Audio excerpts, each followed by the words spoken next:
अरे भैया क्या खबरें मिल रही हैं? कुछ ऐसी खबरें आ रही हैं कि राशिद लतीफ़ भाई ने कहा है बाबर आजम की शॉट्स में वो मज़ा ही नहीं आ रहा होता, चौका मारे छक्का मारे मज़ा नहीं आता। मज़े लेने के लिए बैठे हैं राशिद भाई, उनको मज़े देने के लिए कुछ ढूंढना पड़ेगा नुस्खा। दूसरी तरफ मेरा दोस्त कोहली जो है वो एक दफ़ा फिर से आईपीएल जीत चुका है। मेरी जो प्रिडिक्शन थी वो ये थी कि अगर गिल्ली की टीम फाइनल में आ गई तो मुझे लग रहा है कि गिल्ली जीत जाएगा। कोहली ने जूता उतारे और मेरे मुंह के ऊपर मार दिया। कोहली ने बताया कि तुम मुझ पर शक कर रहे थे, मुझ पे शक कर रहे थे तुम। विनिंग शॉट मार के छक्का मार के अपनी टीम को एक दफा फिर से आईपीएल के चैंपियन बना दिया है। ये रिटायर हो गया ना सारे फॉर्मेट्स वगैरह से, तुम लोगों के तो काम का है नहीं, इधर भेज दो। अगले 4 साल में भी जो ये परफॉर्मेंस देगा ना वो हमारी पूरी टीम से बेहतरी होनी है। सारा रास्ता निकाल लिया तुम लोगों ने, इधर भेज दो इसे। उसके अलावा मेरे कुछ कुछ भी कोई बयान शयान दे दिए हैं कि भाई ये जो टर्निंग विकेट्स हैं वो कितनी ज़रूरी हैं। तुम लोग बहुत बातें कर रहे हो, मैं बहुत चैटर सुन रहा हूँ इस बारे में कि भाई तुम लोगों ने क्यों टर्निंग विकेट्स बना दी हैं। तो आगे साउथ अफ्रीका के वर्ल्ड कप के लिए टर्निंग विकेट्स बहुत ज़्यादा ज़रूरी हैं, क्योंकि हमारे सारे मैचेस टर्निंग विकेट्स के ऊपर ही होंगे। इस किस्म की कुछ बातें हैं जो कि आज इस एपिसोड में हम करेंगे। सबसे पहले बात करेंगे राशिद लतीफ़ भाई के बारे में, जिन्होंने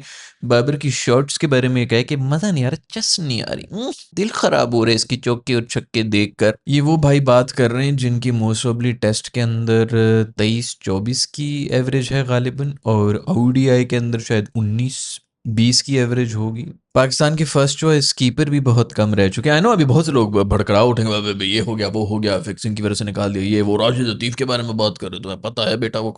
ये आपके सामने ही नंबर्स हैं भाई, जो भी हैं उनके, ठीक है, अच्छे कीपर ही थे। जिन लेजेंडरी क्रिकेटर्स के बीच में जिस लेजेंडरी टीम में ये थे, वो भी एक अचीवमेंट है कि उस लेजेंडरी टीम में आपका जाना बन जाता है।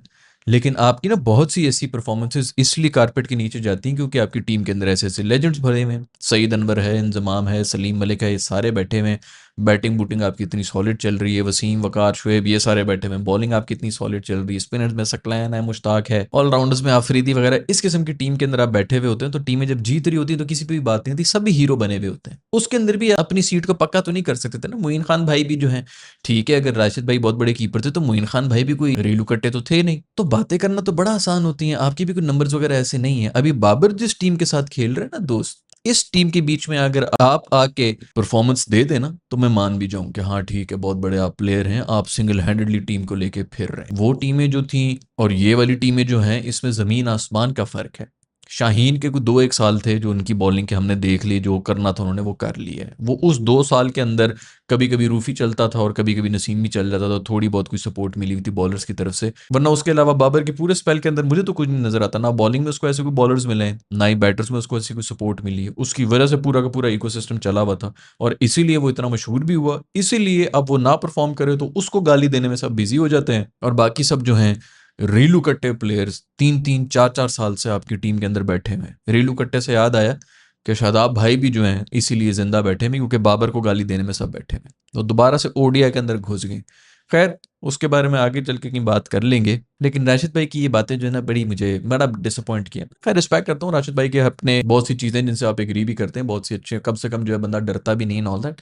बट इस किस्म की बातें कुछ करनी नहीं चाहिए, स्पेशली जब आपका मतलब अच्छी खासी वो इनिंग्स खेल के चला गया है। भाई पिच भी अजीब सी थी, अगलों से 200 रन नहीं हो रहे, गौरी के साथ नए लड़के के साथ खड़ा होकर जो इतनी लंबी पार्टनरशिप, 100 रन से ज़्यादा की पार्टनरशिप कर दी है, मैच खत्म करके चला गया है। ठीक है, आपकी तनकीद जायज़ है, मैं ये नहीं कह रहा कि हर चीज़ के अंदर तारीफें करें, लेकिन कोई मौका भी तो होता है ना यार। जब नहीं परफॉर्म कर रहा था हम भी बोल रहे होते थे कि भाई तू जा डोमेस्टिक में कर, फलाना कर, ये कर, वो कर। अब उसकी कहीं मर मर के थोड़ी बहुत फॉर्म आई है, पीएसएल के अंदर उसने परफॉर्म कर लिया, टेस्ट के अंदर आके उसने परफॉर्म किया है, अभी आके फिर अगर कोई अच्छी इनिंग्स खेल के वो चला गया है, ये कोई मौका नहीं है कि अभी भी आप लोगों ने जो है वो जूते उतार के उसके ऊपर कोई ना कोई बहाना ढूंढ के गलाजत फेंकनी है।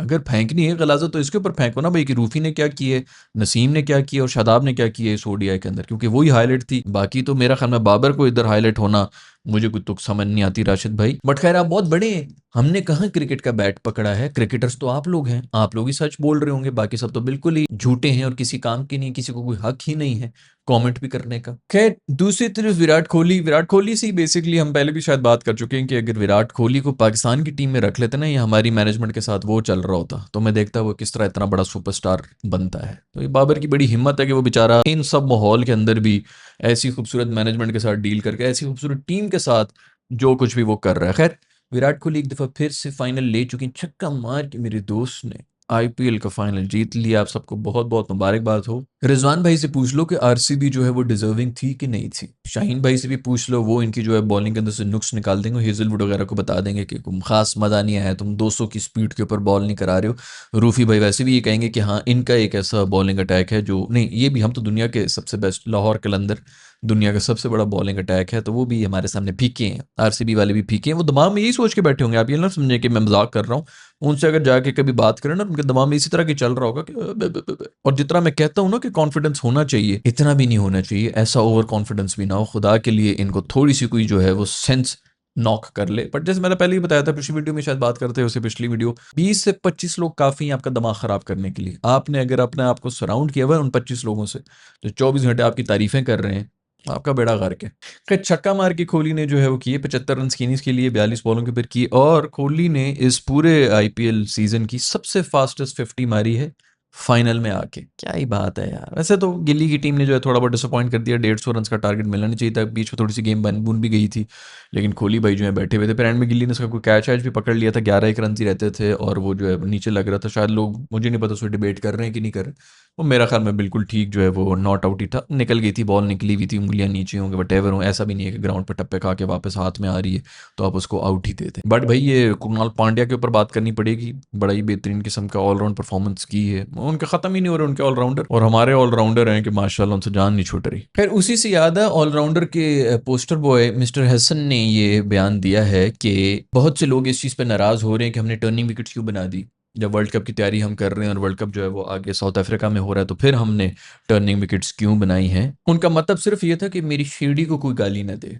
बहुत से लोग कह रहे हैं कि शेरडी भाई की ज़रूर कोई ना कोई वीडियो है इनकी, मुझे लग रहा है कोई और ही चक्कर चल रहा है, और कुछ और जो है ना, कोई नज़रों को ठंडक देने के लिए उन्होंने शेरडी को रखा हुआ है। आई डोंट नो क्या रिश्ता इनका चल रहा है, बट शेरडी भाई का लास्ट जो ओडीआई उन्होंने खेला था वो वर्ल्ड कप में खेला था, जो इंडिया के अंदर हो रहा था, और तकरीबन 120 की एवरेज के ऊपर उन्होंने कुट खाई थी। मतलब 120 की एवरेज, आप सोचें कौन सी उसने परफॉर्मेंस दी है, कौन से फॉर्मेट, ओडीआई के फॉर्मेट में उन्होंने परफॉर्म कर दिए, किस दुनिया के कोने में जाके किया है कि वो वापस टीम में भी है, स्क्वाड में भी है, और टीम के अंदर भी है।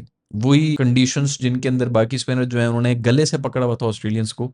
मेरा दोस्त 7 की इकॉनमी से कुट खा रहा था, और अभी भी जो है मोस्ट प्रॉबेबली थोड़ी सी भी शर्म, थोड़ी सी भी गैरत, जरा सी भी कुछ इंसानियत हो ना, तो इसको सेकंड ओडीआई के अंदर मत डालना, क्योंकि हद हो गई है यार। और जरूरी नहीं कि जब आप हारें तो तभी गाली देनी होती है, ऐसे मौकों पर ही निकालना पड़ता है कि भाई ये किस किस्म की परफॉर्मेंस किस कंडीशन में दे रहा है। इतनी टर्निंग कंडीशंस हैं, बाकी सारे डेब्यूटेंट आके 5-5 विकेटें ले रहा है, अगले ने कुछ भी नहीं किया, उसको एज अ बैट्समैन खिलाया इन्होंने। वो अभी से जस्टिफाई कर रहे हैं कि हमें इसलिए स्पिनर्स शादाब जैसे टीम के अंदर चाहिए क्योंकि साउथ अफ्रीका में बहुत ज्यादा टर्निंग कंडीशंस हैं। ये उन्हीं चक्कर के ऊपर इसको टीम के अंदर लाया है। सुफियान मुकीम की जगह नहीं है, लेकिन उसकी जगह बन रही है टीम के अंदर। भाई वो जो मर्जी कर ले, उसकी जगह जो है वो टीम से कोई भी नहीं लेके जा सकता। अब तो बस यही दुआ कर सकते हैं कि सकलैन भाई कोई गुस्ताखी कर दें किसी की शान में, उसके ऊपर वो ऑफेंड हो जाएं और वो बदला शादाब से ले लें। अदरवाइज मुझे कोई चांस नहीं लग रहा कि इन्होंने टीम को छोड़ना है और हमारी इनसे जान छूट रही। दूसरी तरफ इरफान पठान साहब का भी बयान आया है ये आईपीएल के बारे में। सूर्यवंशी जो एक 15 साल का बच्चा है जो कि बड़ी शॉटे वोटे मार रहा है, तो आखिरी मैच के अंदर ये उसने मारे थे, फिर 96-97 मारे थे, लेकिन उतनी स्पीड से नहीं मारे थे, कुछ 40-50 बॉलों के ऊपर मार दिए थे। उसके स्टैंडर्ड के हिसाब से सबसे स्लो से उसने 50 मारी थी। दूसरे एंड के ऊपर विकेटें गिर रही थी तो बड़ा सेंसिबल खेल रहा था, लेकिन असल में बॉडी के ऊपर उसकी बॉलिंग कराई जा रही थी, सर में बॉल वजी भी थी। उसके ऊपर इरफान पठान साहब ने कहा है कि ये अच्छी बात नहीं है कि 15 साल के बच्चे को जो है बॉडी लाइन बॉलिंग कराई जा रही है, उसकी बॉडी को निशाना किया जा रहा है, उसकी सिर। मेरे अंदर का जो बाप है उसको बिल्कुल अच्छा नहीं लगा। उसके बाप को अच्छा लग रहा है कि वो अपने बेटे को, औलाद को जो है ग्राउंड के अंदर भेज रहा है। अगर इतनी फिक्र है अपने बेटे की कि आगे बड़े लड़के हैं वो सर के ऊपर बॉल मार सकते हैं वटेवर, तो भाई टिश्यू में लपेट के घर में रखो, क्यों भेजा हुआ है। पैसे भी तो बड़े लड़कों वाले ले रहे हैं ना, कोई बड़ा लड़का ही है जो कि बाहर बैठा हुआ है जिसकी जगह पे ये आया हुआ है, वो उनको छक्के मार दे।